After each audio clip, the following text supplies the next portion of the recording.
Speaker sir, ఎన్నికల కంటే ముందు Congress party Kamareddy BC declaration చేపట్టి తెలంగాణ ప్రజలకు ఒక స్పష్టమైన నిర్దిష్టమైన హామీ ఇవ్వడం జరిగింది. విద్య, ఉద్యోగ, ఉపాధి, సామాజిక, ఆర్థిక, రాజకీయ కుల సర్వే చేపట్టడమే కాకుండా 42% రిజర్వేషన్లు పెంచుతామని చెప్పడం జరిగింది. ఆ తర్వాత రాహుల్ గాంధీ గారు భారత్ జోడో యాత్ర సందర్భంగా కన్యాకుమారి నుంచి కశ్మీర్ వరకు 4000 కిలోమీటర్లు 150 రోజులు మండు టెండల్లో మంచు కొండల్లో పాదయాత్ర చేస్తూ ఈ దేశ ప్రజలకు ఒక స్పష్టమైన హామీ ఇచ్చింది. ఎక్కడెక్కడ కాంగ్రెస్ ప్రభుత్వాన్ని ఏర్పాటు చేస్తుందో అక్కడక్కడ బీసీ కులగణన సర్వే చేపట్టి రిజర్వేషన్లు 50% పరిమితి ఏదైతే ఉన్నదో ఆ పరిమితిని మినహాయించి బలహీన వర్గాలకు సముచితమైన రిజర్వేషన్ శాతాన్ని పెంచుతామని చెప్పడం జరిగింది. దాంట్లో భాగంగానే తెలంగాణ ప్రజలు కాంగ్రెస్ ప్రభుత్వాన్ని రాష్ట్రంలో ఏర్పాటు చేయడం జరిగింది. డిసెంబర్ 7, 2023 నాడు మేము బాధ్యత చేపట్టిన తర్వాత ఈ శాసనసభ సమావేశాలలో అదేవిధంగా క్యాబినెట్ రెజల్యూషన్ ఫిబ్రవరి 4, 2024 నాడు చేపట్టడం జరిగింది అధ్యక్ష. ఆ తర్వాత ఇదే శాసనసభలో తీర్మానం మిత్రులు పొన్నం ప్రభాకర్ గారు ప్రవేశపెట్టి 16, 2024 నాడు ఈ సభలో మనము తీర్మానాన్ని చేపట్టడం జరిగింది అధ్యక్ష. అదేవిధంగా ఈ సర్వేను ప్లానింగ్ డిపార్ట్మెంట్ ద్వారా మనము నిర్వహించాలి అని 16, 2024 నాడు 10/10/2024 నాడు ప్లానింగ్ డిపార్ట్మెంటు ఈ సర్వేను చేపట్టాలని ప్రభుత్వము ప్రతిపాదన చేసి అధికారులు వాళ్ళకి బాధ్యత ఇవ్వడం జరిగింది అధ్యక్ష. అదేవిధంగా 19/10/2024 నాడు క్యాబినెట్ సబ్ కమిటీని కూడా ఏర్పాటు చేసి ఈ ప్రక్రియను వేగవంతం చేయడమే కాకుండా పకడ్బందీగా నిర్వహించాలన్న ప్రతిపాదనలు తీసుకొచ్చి ప్రభుత్వం ముందుకు వెళ్ళింది అధ్యక్ష. అదేవిధంగా క్యాబినెట్ సబ్ కమిటీ కావచ్చు, బీసీ కమిషన్, 1 మ్యాన్ కమిషన్ కావచ్చు, ప్లానింగ్ డిపార్ట్మెంట్ కావచ్చు, ఈ మొత్తం ప్రక్రియను పూర్తి చేసి రిపోర్ట్ని 4/2/2024 నాడు మనకి క్యాబినెట్ అప్రూవల్ చేసుకోవడం జరిగింది అధ్యక్ష. ఫిబ్రవరి 2, 2025 నాడు క్యాబినెట్కి రిపోర్ట్ సబ్మిట్ చేస్తే 4/2/2025 నాడు క్యాబినెట్ అప్రూవల్ చేయడమే కాకుండా సేమ్ డే 4/2/2025 నాడు ఇదే సభలో మనం స్టేట్మెంట్ రికార్డ్ చేసి రెజల్యూషన్ పాస్ చేసినాం అధ్యక్ష. ఆ రోజు జరిగిన చర్చల సందర్భంగా కొంత ఈ సర్వేలకు సంబంధించిన అంశాల మీద కూడా కొంత చర్చ జరిగింది. ఆ చర్చకు సంబంధించి రకరకాల అనుమానాలు వాళ్ళు లేవనెత్తితే ఫేజ్ 1లో మనం చేపట్టిన సర్వేలో 1,12,15,134 కుటుంబాలు పాల్గొనడం జరిగింది. అందులో 3,54,77,552 మంది ఫేజ్ 1లో వాళ్ళ వివరాలను అందించడం జరిగింది అధ్యక్ష. అప్పటికి కొంతమందికి అవకాశాలు రాలేదు, కొంతమంది మా ఇళ్ళకి రాలేదు అని రకరకాల అంశాలను ప్రభుత్వం దృష్టికి తీసుకొస్తే మళ్ళీ ఒక రెండవ విడత కూడా అందరికి అవకాశం ఇవ్వాలి, ఇందులో పాల్గొనే విధంగా అందరినీ మనం మోటివేట్ చేయాలనే ఉద్దేశంతో రెండవ ఫేజ్లో కూడా మనం తీసుకోవడం జరిగింది అధ్యక్ష. సెకండ్ ఫేజ్లో కూడా మనము ఈ సర్వేలో పాల్గొనడానికి అవకాశం ఇస్తే 21,715 కుటుంబాలు 73,205 మంది వాళ్ళ వివరాలను అందించారు అధ్యక్ష. మొత్తంగా 3,55,50,759 మంది తమ సంపూర్ణమైన వివరాలను అందించడం ద్వారా ఈ బీసీ కులగణన సర్వేకి సంబంధించి సామాజిక, ఆర్థిక, ఉపాధి, విద్య, రాజకీయ మరియు కుల సర్వేలో పాల్గొని ఈ ప్రభుత్వం చేపట్టిన కార్యక్రమానికి అండగా నిలబడ్డందుకు ఈ సర్వేలో పాల్గొన్న అందరికి కూడా నేను మనస్ఫూర్తిగా కృతజ్ఞతలు తెలియజేస్తున్నా అధ్యక్ష. అదేవిధంగా ఈ సర్వేలో దాదాపుగా ప్రభుత్వ అధికారులు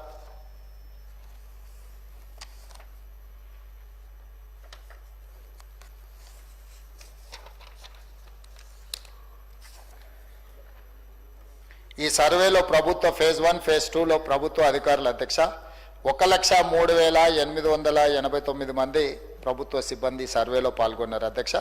50 రోజులు మొదటి విడత సర్వే చేసినారు. రెండవ విడత దాదాపుగా 14-15 రోజులు సర్వే చేపట్టడం జరిగింది అధ్యక్ష.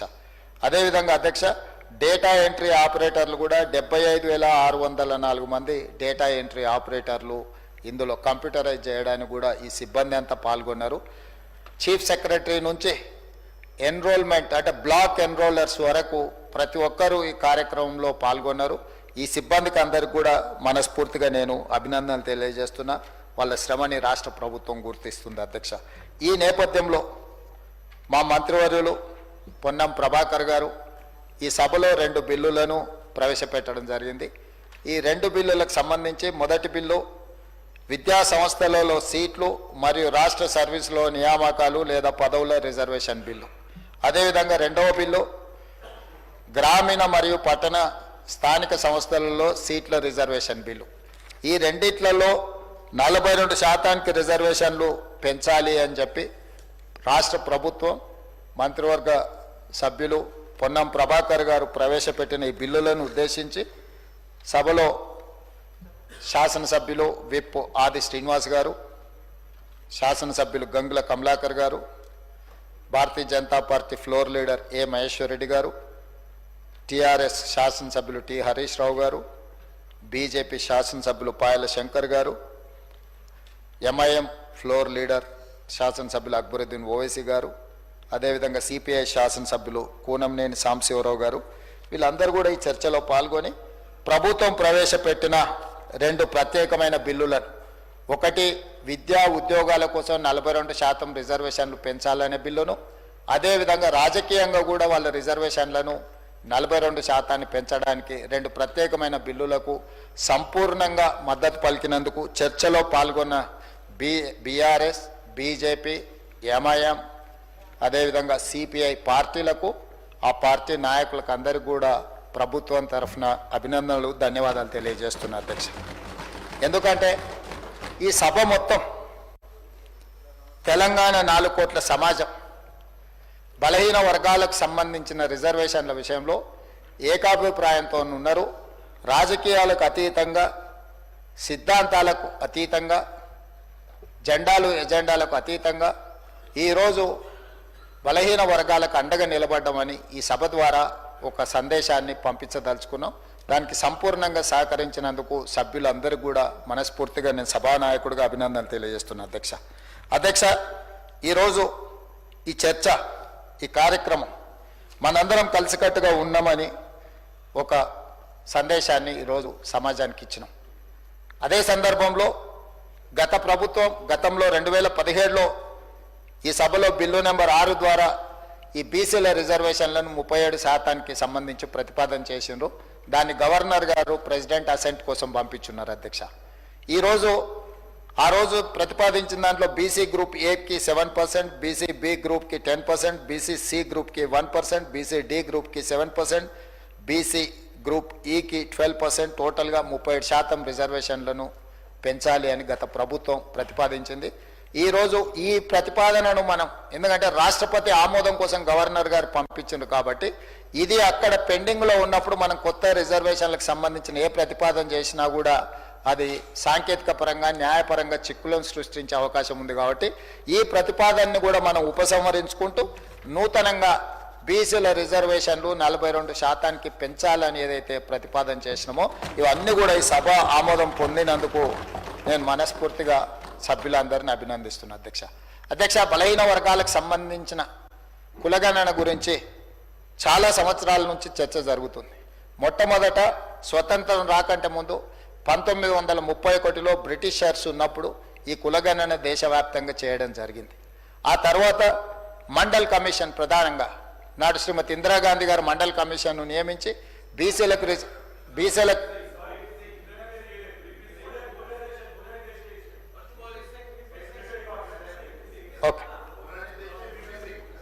సార్ వివేక్ విపి సింగ్ గారు దాన్ని అమలు చేయడానికి వచ్చారు. మొట్టమొదట 1917 1 మినిట్ మొట్టమొదట 1979లో ఈ మండల్ కమిషన్ను నియమించి ఆ మండల్ కమిషన్ ఒక రికమెండేషన్స్ని ఇచ్చింది. ఆ రికమెండేషన్స్ని విపి సింగ్ గారు ప్రధానమంత్రిగా ఉన్నప్పుడు దాన్ని అమలు చేయడానికి దాన్ని తీసుకొని వచ్చింది అధ్యక్ష. ఆనాడు మండల్ కమిషన్ 52% బీసీలు ఉన్నట్టుగా గుర్తించి 27% రిజర్వేషన్లు ఇవ్వమని రికమెండ్ చేయడం జరిగింది. దాన్ని సుప్రీంకోర్టు కూడా అప్హోల్డ్ చేసింది అధ్యక్ష. ఆ విధంగా మొట్టమొదట బీసీ రిజర్వేషన్లకు చట్టబద్ధత ప్రారంభమైంది అధ్యక్ష. ఆ తర్వాత వివిధ రాష్ట్రాలలో వివిధ సందర్భాలలో రిజర్వేషన్లు ఇవ్వడం, తెలంగాణ రాష్ట్రంలో ఉమ్మడి ఆంధ్రప్రదేశ్ రాష్ట్రంలో 29% రిజర్వేషన్లు ఇవ్వడం జరిగింది అధ్యక్ష. 15% ఎస్సీలకు రిజర్వేషన్లు, ఆనాడు 6% ఎస్టీల రిజర్వేషన్లు, మొత్తంగా 50% రిజర్వేషన్ల కింద ఆ రోజు రిజర్వేషన్లను అమలు చేసింది అధ్యక్ష. కాబట్టి ఈరోజు ఈ రిజర్వేషన్లను పెంచాలి, బలహీన వర్గాలకు అండగా నిలబడాలి అనే ఆలోచన కామారెడ్డి డిక్లరేషన్ ద్వారా కాంగ్రెస్ పార్టీ చేసింది అన్నాడు. ఆ తర్వాత ప్రభుత్వ పరంగా మేము చేపట్టిన చర్యలను, వివిధ సందర్భాలలో మేము తీసుకున్న నిర్ణయాలను కూడా ఈ సభలో చర్చకు పెట్టినాం అధ్యక్ష. అందుకే ఫిబ్రవరి 4ను సోషల్ జస్టిస్ డేగా ఈ రాష్ట్ర ప్రభుత్వం ఈ సభ ఆమోదం ద్వారా నిర్ణయం తీసుకున్నాం.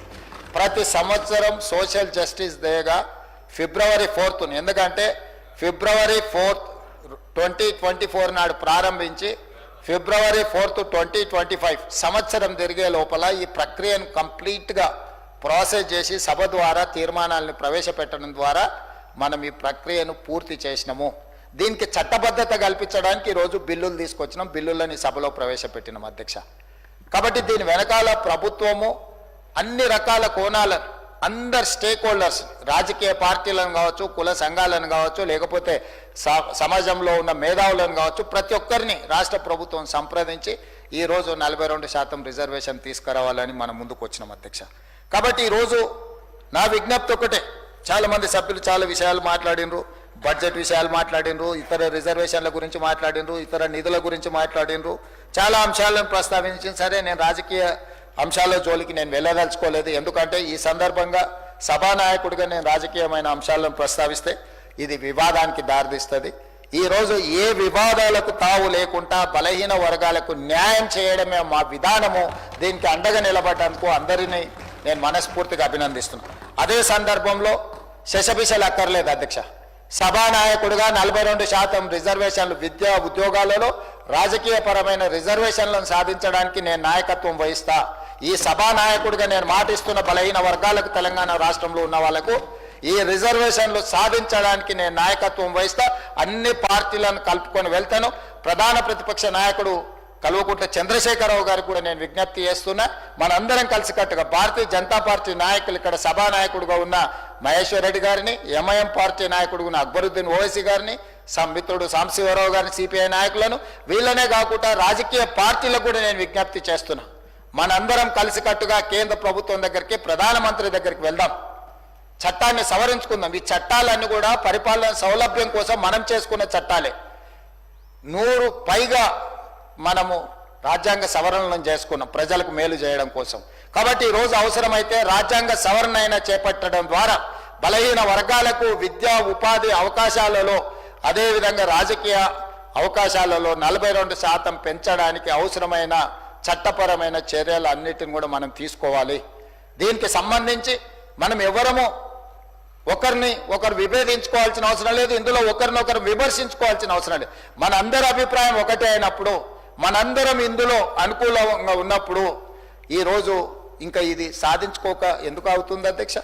మనందరం కలిసికట్టుగా ప్రధానమంత్రి గారి దగ్గరికి వెళ్దాం. పార్లమెంట్ జరుగుతుంది, బడ్జెట్ సమావేశాలు ఉన్నాయి. మనం వీలైనంత తొందరగా మిత్రులు పాయల శంకర్ గారిని, మహేశ్వర్ రెడ్డి గారిని, అదేవిధంగా కేంద్ర మంత్రి కిషన్ రెడ్డి గారిని, బండి సంజయ్ గారికి కూడా నేను విజ్ఞప్తి చేస్తున్నా, నరేంద్ర మోడీ గారి అపాయింట్మెంట్ ఇప్పించండి. ఎంబడే నేను చీఫ్ సెక్రటరీ గారికి, అధికారులకు కూడా నేను ఆదేశాలు ఇస్తున్నా, ప్రధానమంత్రి గారి అపాయింట్మెంట్కు లేఖ పెట్టండి. ఆ కాపీని మన ఈ రాష్ట్రంలో ఉన్న భారతీయ జనతా పార్టీ నాయకులకు ఒక కాపీని కూడా మార్క్ చేయండి. తక్షణమే మనం ప్రధానమంత్రి గారిని కలిసి చట్టసభలలో బలహీన వర్గాల యొక్క రిజర్వేషన్లను మార్పులు చేయడానికి, పెంచడానికి, అవసరమైన సవరణలు చేయడానికి వారిని ముందుకు నాయకత్వం వహించాల్సిందిగా మోడీ గారి దగ్గర తీసుకువెళ్లాల్సిందిగా నేను వారికి విజ్ఞప్తి చేస్తున్నా. అదే సందర్భంలో ప్రధాన ప్రతిపక్ష నాయకుడైన శ్రీ రాహుల్ గాంధీ గారి దగ్గర నేను సమయం తీసుకుంటున్నాను, నేను బాధ్యత తీసుకుంటా. మా పార్టీ అధ్యక్షుడు మహేష్ గౌడ్ గారిని శాసనమండలి సభ్యులకు కూడా నేను విజ్ఞప్తి చేస్తా. ప్రధాన ప్రతిపక్ష నాయకుడిని కూడా కలిసి పార్లమెంట్లో ఈ అంశాన్ని ప్రస్తావించడం ద్వారా కేంద్ర ప్రభుత్వాన్ని ఇందుకు సహకరించే విధంగా వారిని కూడా విజ్ఞప్తి చేసేటట్టు రాహుల్ గాంధీ గారిని కూడా కలుద్దాం. రాహుల్ గాంధీ గారిని కల్పించే బాధ్యత మహేష్ కుమార్ గౌడ్ గారికి, కాంగ్రెస్ పార్టీ అధ్యక్షుడికి నేను సూచన విజ్ఞప్తి చేస్తున్నా. వారిని కూడా సమయం తీసుకోవాల్సిందిగా ఈ అంశాన్ని ఈ పార్లమెంట్ బడ్జెట్ సమావేశాలలోనే దీన్ని ఆమోదించే విధంగా మనందరం కూడా ముందుకు వెళ్దాం అధ్యక్ష.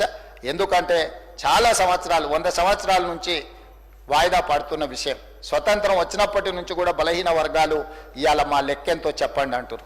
ఎప్పుడు కూడా సుప్రీంకోర్టు ఎప్పుడు కూడా ఎందుకు రిజర్వేషన్లు 50% పెంచొద్దు అన్నదంటే మీరు ఎంత జనాభా ఉన్నారో ఆ లెక్క తెలియకుండా మీరు రిజర్వేషన్లు ఇవ్వడానికి వీలు లేదు అన్నారు. ఈరోజు భారతదేశంలోనే మొట్టమొదటిసారి ఒక స్పష్టంగా పారదర్శకంగా తెలంగాణ రాష్ట్ర ప్రభుత్వం మొదటి రాష్ట్రంగా కులగణన, సామాజిక, ఆర్థిక, అదేవిధంగా ఉపాధి, విద్య, రాజకీయ కుల సర్వేను పారదర్శకంగా ప్రజలందరినీ భాగస్వామ్యం చేసి ప్రభుత్వం ఒక పకడ్బందీ సర్వే చేసింది, లెక్కలు తెచ్చింది. కాబట్టి ఈ లెక్కలు 100% కరెక్ట్ అధ్యక్ష. సభానాయకుడిగా నేను మాట ఇస్తున్నా, 100% ఈ లెక్క కరెక్టు. ఈరోజు ఈ లెక్కల ప్రకారం 56.36% బలహీన వర్గాల లెక్క తేలింది. ఆ 56.36% ఉన్న బలహీన వర్గాలకు 42% విద్యా ఉద్యోగాలలో అదేవిధంగా రాజకీయాలలో రిజర్వేషన్లు ఇవ్వాలి అని చెప్పి ఈరోజు తీర్మానం చేస్తున్నాం. ఆ తీర్మానాన్ని ఈరోజు ఈ బిల్లు ఈరోజు సభలో ప్రవేశపెట్టిన ఇది తీర్మానం కాదు అధ్యక్ష, ఇది బిల్లు, చట్టబద్ధత కల్పిస్తున్నాం. గతంలోనే మనము తీర్మానం చేసుకున్నాం, రెజల్యూషన్స్ పాస్ చేసి పంపించినాం గవర్నమెంట్ ఆఫ్ ఇండియాకు, ప్రైమ్ మినిస్టర్కు. ఇప్పుడు చట్టం చేసినాం. గతంలో కూడా 2017లో గత ప్రభుత్వం 37% బలహీన వర్గాల రిజర్వేషన్ల కోసం 37% రిజర్వేషన్లు పెంచండి అని చట్టం చేసిండు. ఆ చట్టం గవర్నర్ గారు ప్రెసిడెంట్ అసెంట్ కోసం పంపించారు. అది అక్కడ పెండింగ్ ఉన్నప్పుడు ఇంకొక చట్టాన్ని మనం చేసినప్పుడు కొంత న్యాయపరమైన చిక్కులు ఉంటాయి కాబట్టి వాటిని ఉపసంహరించుకొని కొత్త ప్రతిపాదన మనం తీసుకొచ్చినాం. ఈ ప్రతిపాదన ప్రకారం మనం రిజర్వేషన్లు పెంచుకోవాలి. ఇప్పుడు అక్కడ పార్లమెంటు కూడా సమావేశాలు జరుగుతున్నాయి కాబట్టి పార్లమెంట్లో దీన్ని ఆమోదింపజేసుకోవాల్సిన బాధ్యత ఈ సభలో ఉన్న సభ్యులందరికీ, ఈ రాష్ట్రంలో ఉన్న రాజకీయ పార్టీలకు అన్నిటికి కూడా ఉన్నది. తప్పకుండా దీన్ని సాధించుకుందాం. సాధించుకునే వరకు దీన్ని విశ్రమించేది లేదు. సాధించడానికి అవసరమైన నాయకత్వాన్ని వహించడానికి మేము సిద్ధంగా ఉన్నాం. కామారెడ్డి తీర్మానానికి మేము కట్టుబడి ఉన్నాం. మిగతా విషయాలు మిత్రులు చాలామంది చాలా అంశాలు లేవనెత్తిన, ముఖ్యంగా పాయలశంకర్ గారు చాలా విషయాలు, వారి ఆవేదన, వారి ఆలోచన, అదేవిధంగా హరీష్ రావు గారు, గంగ్ల కమలాకర్ గారు వివిధ అంశాలను, అదేవిధంగా అక్బరుద్దీన్ ఓవైసీ గారు కూడా చాలా విషయాలను ప్రస్తావించింది. ఏ విధంగా బలహీన వర్గాలను బలోపేతం చేయాలనో, వీళ్ళు బలహీన పాలితులు కాదు పాలకులుగా వీళ్ళని ఎట్లా మార్చాలని వాళ్ళు సూచనలు చేసిండ్రో తప్పకుండా ఆ కార్యాచరణ ముందుకు వెళ్దాం. ఇంతకుముందు కూనంనేని సాంబశివరావు గారు చెప్పినట్టు ఈసారి వచ్చిన 4 శాసన మండలి సభ్యులు 4 ఎస్సీ ఎస్టీ బీసీలకే మేము ఇవ్వడం జరిగింది. వీళ్ళ ఎక్కడో ఒక దగ్గర మొదలవ్వాలి, దాన్ని ముందుకు తీసుకెళ్తున్నాం. ఆ ముందుకు తీసుకెళ్లే క్రమంలో ఈ సభ అంతా అండగా నిలబడ్డందుకు, అదేవిధంగా బడ్జెట్ గురించి కూడా చాలా విషయాలు పెట్టి కేంద్ర ప్రభుత్వం ఈసారి 50,65,000 కోట్ల రూపాయల బడ్జెట్ ప్రవేశపెట్టింది. ఇందులో మా పాయల శంకర్ గారికి మోడీ గారి దగ్గర మంచి ఇన్ఫ్లుయెన్స్ ఉన్నది. వారు దీంట్లో 56% బలైన వర్గాలకు ఈ 50,65,000 కోట్ల బడ్జెట్ ఈ సంవత్సరం ఏదైతుందో అందులో కేటాయించేటట్టు పాయల శంకర్ గారు ప్రయత్నం చేయాలి. తెలంగాణ రాష్ట్రానికి కూడా ఎంత వస్తుందో ఆ లెక్క ప్రకారం వాటిని కూడా తెలంగాణ రాష్ట్రానికి ఇప్పించవలసిందిగా కోరుకుంటూ ఈ చర్చలో పాల్గొని ప్రభుత్వానికి అండగా నిలబడ్డ అందరికీ మరొక్కసారి మనస్ఫూర్తిగా ధన్యవాదాలు తెలియజేస్తున్నా అధ్యక్ష. ఇది కీలకమైన అంశం. తమరు అనుమతిస్తే ఇంకా బలైన వర్గాల శాసనసభ్యులు కానీ ఇతరులు ఎవరైనా ఈ చర్చలో పాల్గొంటన్నా కూడా వాళ్ళందరికీ తమరు అనుమతిస్తే అవకాశం ఇవ్వచ్చు. ముఖ్యమంత్రి గారు మాట్లాడినారు కాబట్టి మిగతా వాళ్ళకి అవకాశాలు ఇవ్వద్దన్న ఆలోచన మాకేం లేదు అధ్యక్ష. నేను కూడా ఒక సభ్యుడిగా నా అభిప్రాయాన్ని ఈ సభలో మీ ముందు ఉంచిన, మిగతా సభ్యులకు ఎవరికైనా కూడా ఇందులో చర్చలో పాల్గొనాలని ఉంటే వాళ్ళకి అవకాశం ఇవ్వండి. మా మంత్రి గారు ఎక్కడ ఉన్నారు, తప్పకుండా మంత్రి గారు వాటికి సమాధానాలు ఇస్తారు. ఏదేమైనా ఈ సభలో ఒక మంచి సాంప్రదాయానికి ఈరోజు మన అందరం కూడా నాంది పలికినాం. ఈ మంచి సాంప్రదాయం ప్రకారం బలహీన వర్గాలకు 42% రిజర్వేషన్లు రావాలని ప్రగాఢంగా మనస్ఫూర్తిగా కోరుకుంటున్నాను. ధన్యవాదాలు అధ్యక్ష.